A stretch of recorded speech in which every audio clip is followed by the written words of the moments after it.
Welcome back to Freerider. We are just outside the Melbourne CBD at the Mecca for motorcycles, Harley-Heaven.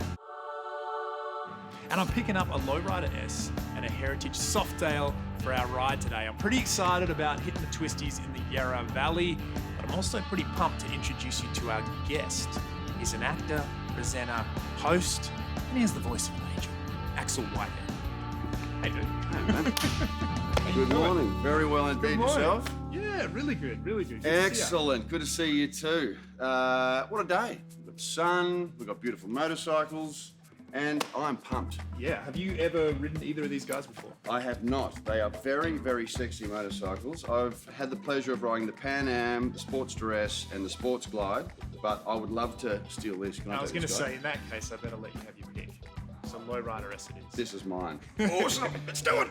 Now, I'm not local to Melbourne. Yes, so you might have to help me out on this ride a little bit. You got something nice lined up for us. You said Yarra Valley before. Yeah, well, Yarra Valley is just such a beautiful place. It's close to Melbourne. Best Pinot in the world is grown there. Beautiful rolling hills, some lovely twisties. Way sexier than WA, but we can debate that on the way. But no, I'm controversial pumped. opinion. The sun is out, and let's do it, huh? Yeah, dude, awesome. Well, let's Cool. get it going. Thanks, man. Thanks, man.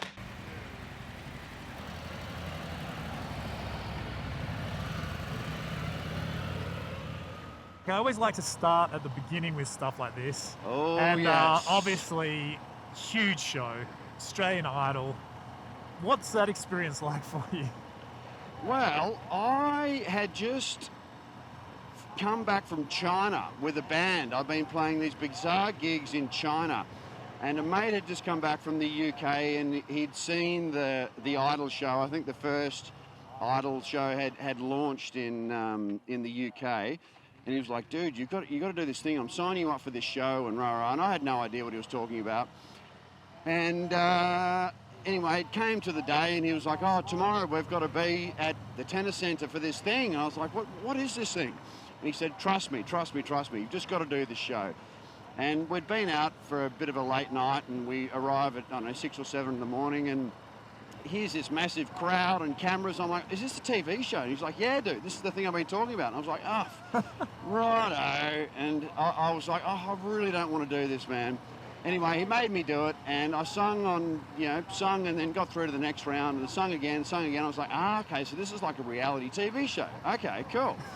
And lo and behold, it was probably the best thing I did for my career because, I got some exposure, I got to understand the got an introduction to the TV industry, and then got a job hosting video hits for Channel 10 out of it, which was an incredible experience. So yeah. So that was kind of like the jumping off point for, I guess, like your media career, right? Yeah. I've been a full-time muso. I'd studied at the College of the Arts in Melbourne and I didn't actually last the whole course, but I'd attempted sort of 2 years of serious study and was just playing around towns. Had you always planned to have music in your future? Well, when I was leaving school, you've got to, make a plan, and are you going to go to university and rah-rah. I grew up on a sheep and cropping farm about 3.5 hours west of Melbourne, and I had got myself a job jackarooing on a property in far north Queensland and was going to go and work on a cattle station and break horses, and was like, right, I'm gonna become a farmer. And I'd played music all my life, sort of played trumpet, drums, piano, guitar, rah-rah-rah. And my mum took me to an open day at the College of the Arts. And I'd started singing because singing took a lot less practice than playing instruments, and especially trumpet. And I was like, this singing thing is cool, man. I don't have to do much practice. And went to an open day of the VCA and auditioned and got in. I was like, okay, maybe I can do this.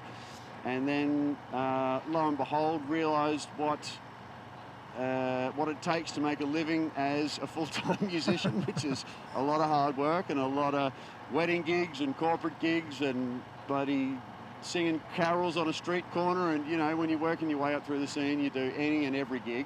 So, yes, I mean, once I'd made that decision, music was what I was going to do, 100%. I want to ask you about video hits. That was such a huge show. Yeah, that was big. That was. And I mean, what an incredible experience. Did you enjoy it?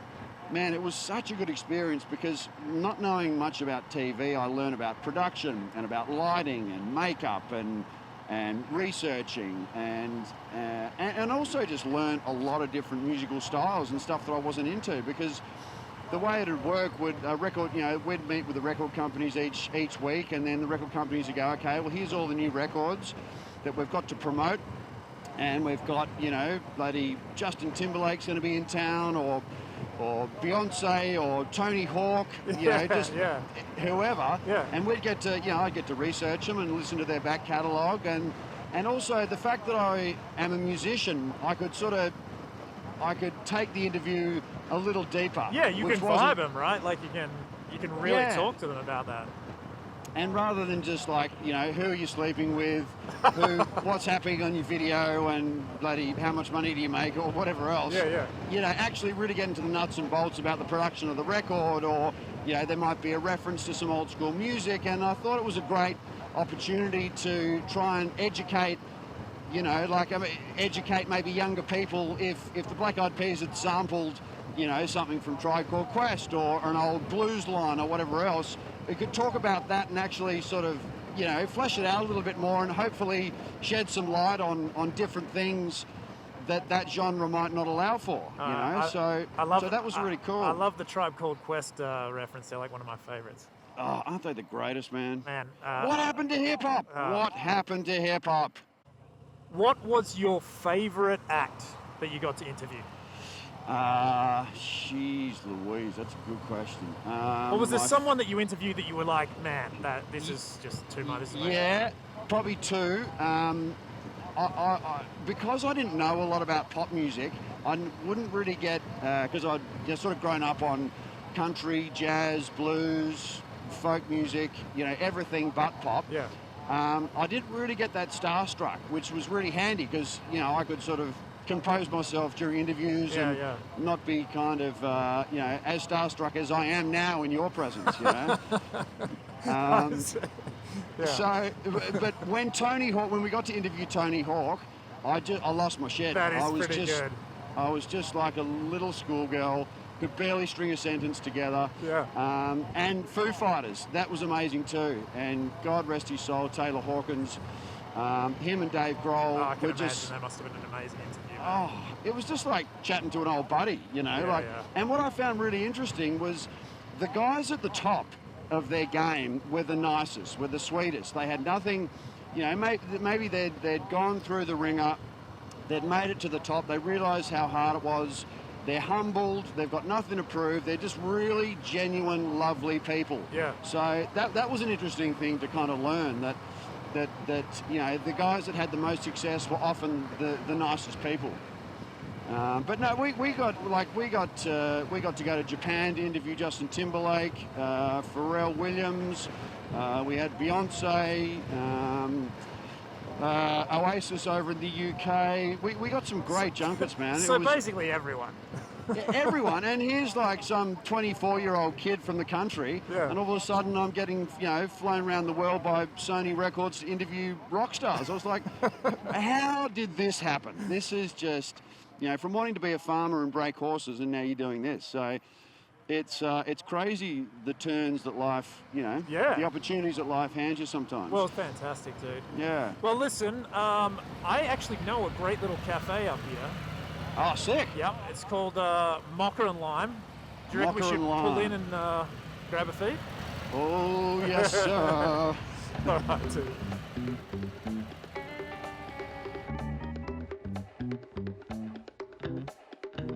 Oh, here we go. Hey, Heather, how you doing? Good, how are you? Hummus and scrambled eggs? That's me. Oh, wow, that looks so good. The trout avocado, let's do it. Oh, look at the balsamic too. Thank you so Heather. much. Axel, tell me how you got to motorcycles. I got into motorcycles at a very young age. I was lucky enough to grow up on a farm about probably 4 hours west of here, between Hamilton and Warrnambool, sheep and crop farm. I'm the youngest of 3 boys, and so I would always get the hand-me-down. But four-wheelers, that was the dream. always wanted a four-wheeler, just to be able to do beautiful fishies and rappies and find clay pans, and three-wheelers were getting phased out because they were very, very dangerous. So dangerous. So many, terrible. Yeah. But yeah, four-wheelers. So yeah, that was how I got started. What about street bikes? Street bikes wasn't till I must have been in my 20s, and I was in Sydney at the time. A mate said, "Here, have a squirt on my road bike." I didn't have a license, but I knew how to ride. And I remember going through the Sydney tunnel and had aftermarket pipes, and I just heard this thunder and this roar coming out of this motorcycle, and the echo in the tunnel. I was like, "This is me." Yeah. and just the feeling of riding on bitumen, you know, it felt like rails rather than growing up on dirt. And it was just responsive, and I could throw it round, and also meeting other riders, sort of finding that sense of community. I was like, oh, this is actually a thing. Like, it's not just you ride bikes to, you know, move sheep or do jobs on. It's actually a thing you can do. And there's a lot of people doing it. And I, fell in love with it, and riding ever since. That power, that noise of a bike going through the tunnel, I think unless you ride, there's almost nothing like it. There's nothing like it, is it? Especially if you're on a group ride. I know it's like annoying when people see these big trooper Harleys going through a tunnel and everyone's like, rah! But man, like the power you feel being on that bike, out in the air, and that noise. Something else. Something else. Something else. How'd you like the Low Rider S? I love it. It just feels quite nimble. I don't know if the wheelbase is a little shorter, but it just it feels like you can do anything with it. It's really friendly. Goes like a cut cat.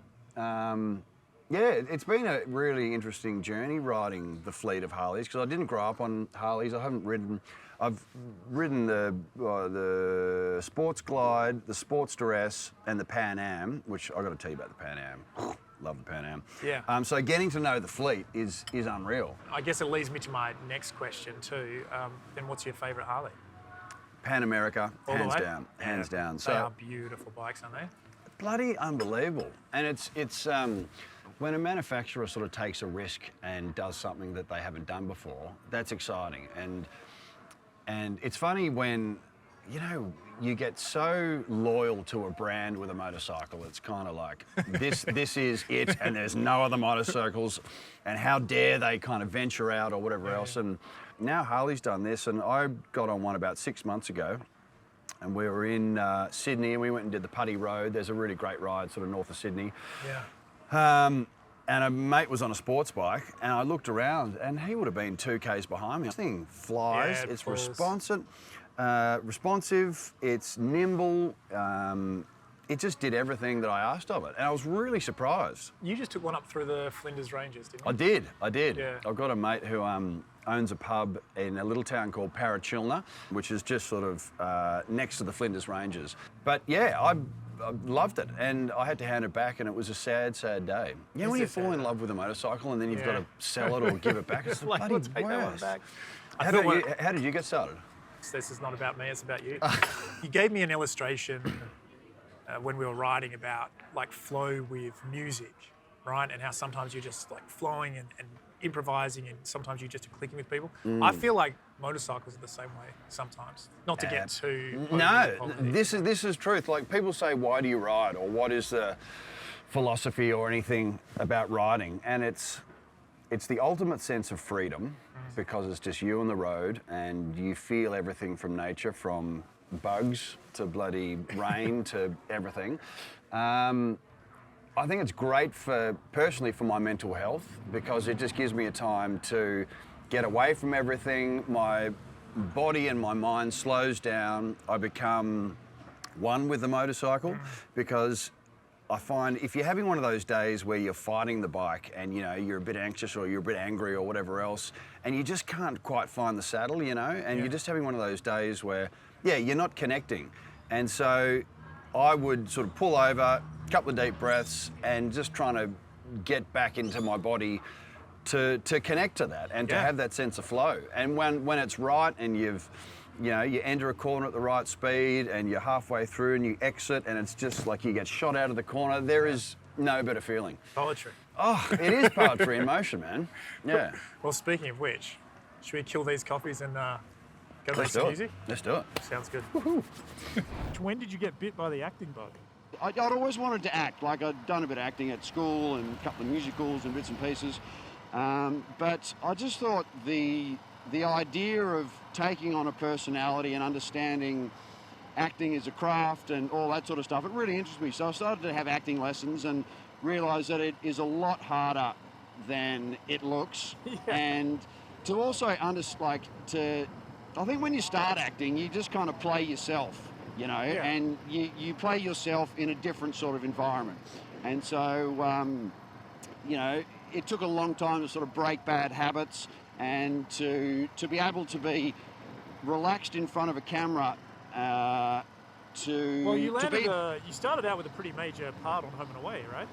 yeah, I mean that was kind of he was a rock star that had fallen from grace, and I mean I'm no rock star, but They really love throwing you in the deep end, Axel.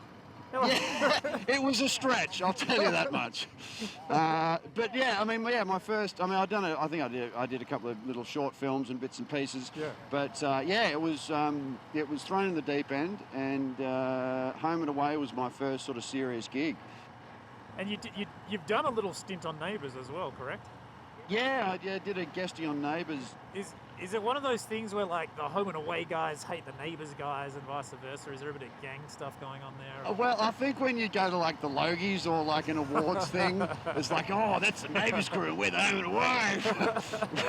we're the bad bastards of Soapyland, man. Yeah.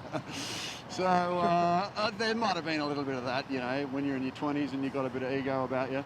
So after Home and Away, you finish up there, and then do you straight away head to the States, or what are you thinking? I took a couple of breaks from Home and Away to go and do some songwriting in the States and play some gigs and do a few things.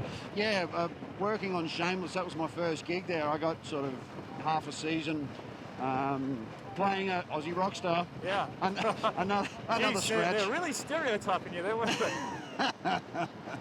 I mean, Shameless is a huge show, man. What has been your favourite role so far?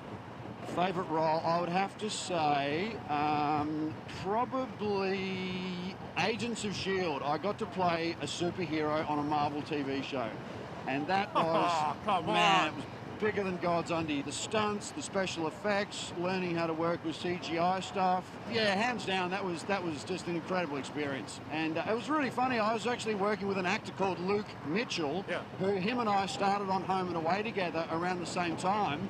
And then he was one of the leads on this show, and then I got a gig on it. And how cool. Man, it was crazy. We were like... Come full circle.